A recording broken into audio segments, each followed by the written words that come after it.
এয়া সাজত খাবলৈ কঁঠালৰ ভাজি বনাইছোঁ। কঁঠালখিনি কেনেকৈ কাটিলোঁ নেদেখালোঁ আৰু চবেই একেধৰণে কাটে। এই অকণমান বইল কৰি লৈছোঁ। কেনেকৈ বনাম মই আপোনালোকক দেখাম। চবেই বেলেগ বেলেগ ধৰণে বনায়, আপোনালোকেও কেনেকৈ বনায় জনাবচোন।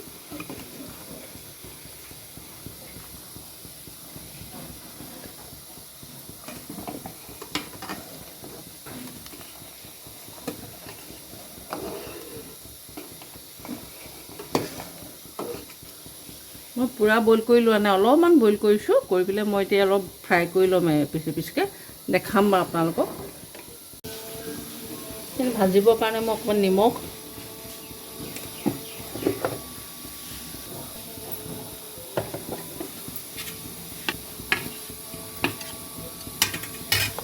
তেল দি এইখিনি ভাজি ল'ম।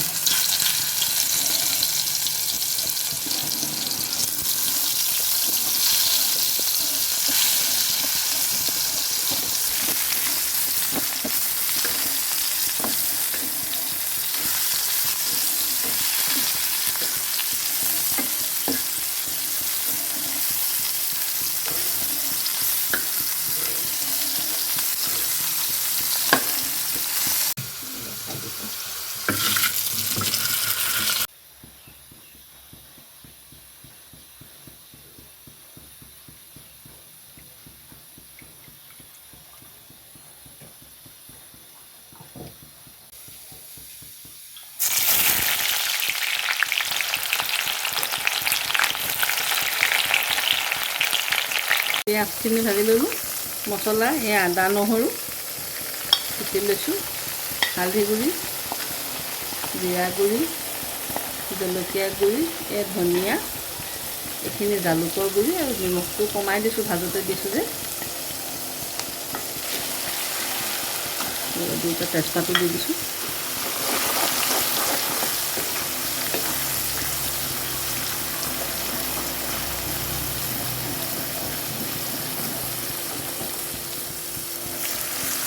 মছলাটো তেলত দিলে জ্বলি যায় নহ'লে।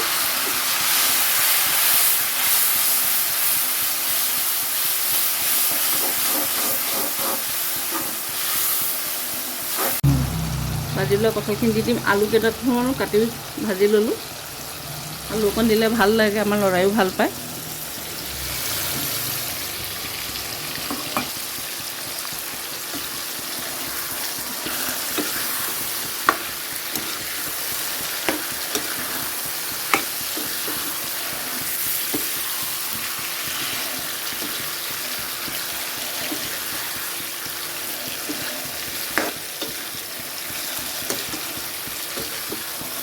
গাপতে সিজিবলৈ দিম, গেছটো চিমত দি। অকণমান পানী দি দিম, মছলাটো নহ'লে জ্বলি যাব যে।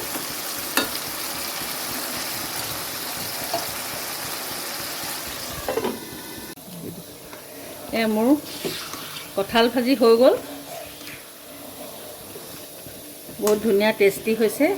মই এইদৰে বনাওঁ, আপোনালোকে কেনেকৈ বনায় মোক জনাব কমেণ্টত। আৰু মোৰ ভিডিঅ'টো ভাল লাগিলে ছাবস্ক্ৰাইব কৰিব, লাইক কৰিব।